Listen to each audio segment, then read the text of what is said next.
Trying to get back into the consoles you played back in the day? Well, I'll show you my retro gaming setup on my 120-inch projector screen.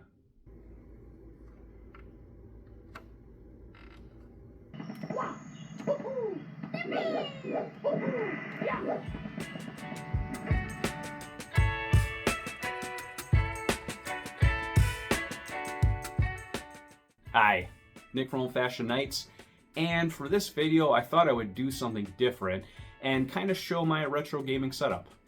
So I'm 38 and a father of 2 kids under 3, which basically means that my free time is little to non-existent, so I just can't devote my spare time to gaming like I did back in my younger years.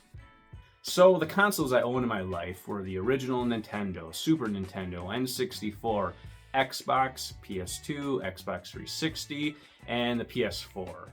Honorable mentions to the original Game Boy, Game Boy Pocket, Game Boy Color. I'd love to get a new PS5 when GTA 6 comes out, but at this point in my life, money can be spent better elsewhere. Now, out of all those systems I named, the one I remember fondly is the Nintendo 64. The nostalgia is heavy for this one, so I was trying to think of why this one stands out for me.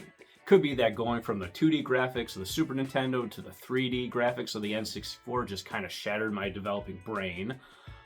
Maybe it was the good times I had back in those late 90s, early 2000s sleepovers, playing GoldenEye, Wave Runner, Perfect Dark, all those multiplayer games. Or it could just be the design of the console to the uniqueness of the controller. So if you were to ask me to close my eyes and visualize what a video game controller looks like, the N64 controller is kind of what I would see. It could be that it had 2 of my all-time favorite games, Mario 64 and Zelda Ocarina of Time. For myself, Mario 64 is the perfect casual game. You can just jump on and play it whenever you're bored. Controls are real basic and instinctive, and the level designs and gameplay are great. It's just an all-around fun game to play. Zelda Ocarina of Time had one of the greatest stories in gaming. The biomes and the puzzles are memorable, and I still remember riding my horse around the plains of Hyrule. I also can't forget to bring up the music from that game and how it stuck with me all these years later. So I also can't leave out that they both had very memorable antagonists, Bowser and Ganondorf. When you got to the end and defeated them, it was just real satisfying and it felt earned, even at a young age. So recently, I kind of found myself getting that retro nostalgia gaming itch. So I wanted to go back and kind of play those games just to kind of get those feels again. So I found an old N64, picked up both those games, and I'm going to go ahead and show you my setup now. So I mentioned in my intro, I have a 120-inch projector screen in my basement. A few years ago, I turned part of my basement into a man cave / home theater, which after having kids has now become more play area than man cave, but it's still my area, dagnabbit. So when designing my home theater, I found that the BenQ HT2050A home theater projector would satisfy what I was looking for. It would fit my space, play movies at 1080p, and was advertised as having low lag input for gaming. I mounted it to my ceiling with an adjustable bracket.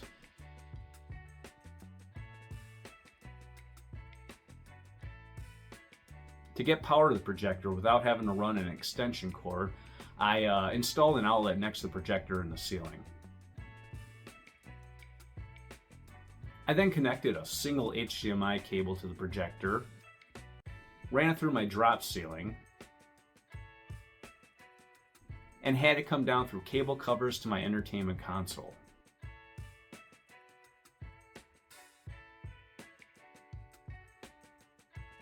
Once there, I ran the single HDMI cable into a splitter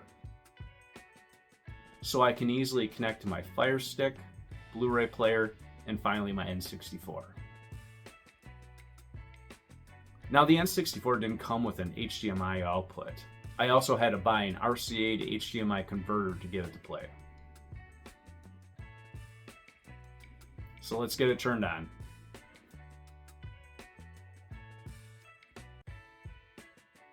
Hello!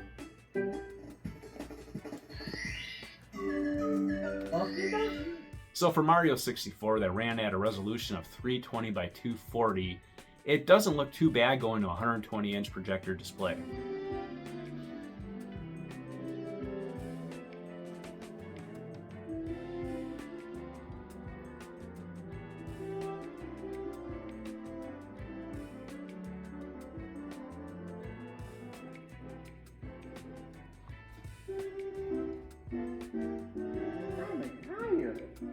Now, one thing you might be wondering is, how is its latency or input lag?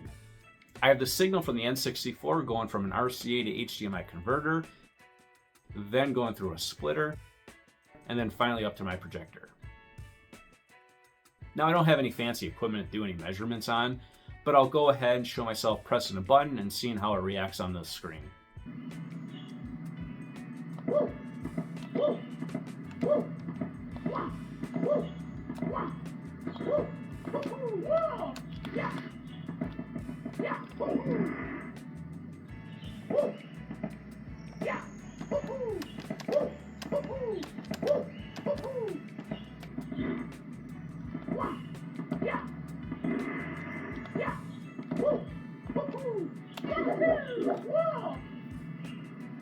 So I would say it's not really bad at all, and it's not really even noticeable.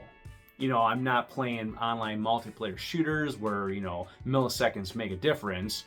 I'm playing a 25-year-old game on a 25-year-old console. I know!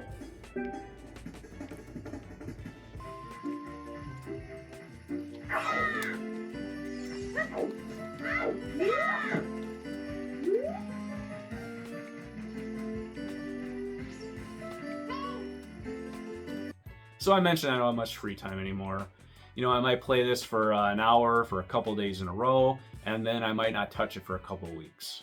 The nice thing about this setup is that it's been real reliable for me. It plays when I need it to. I go ahead, grab myself a beer, play some Mario, and reminisce about the good old days. So I can't wait for my kids to get a little older so I can show them this is what their dad played on as a kid, and you know, maybe they'll appreciate it as much as I did.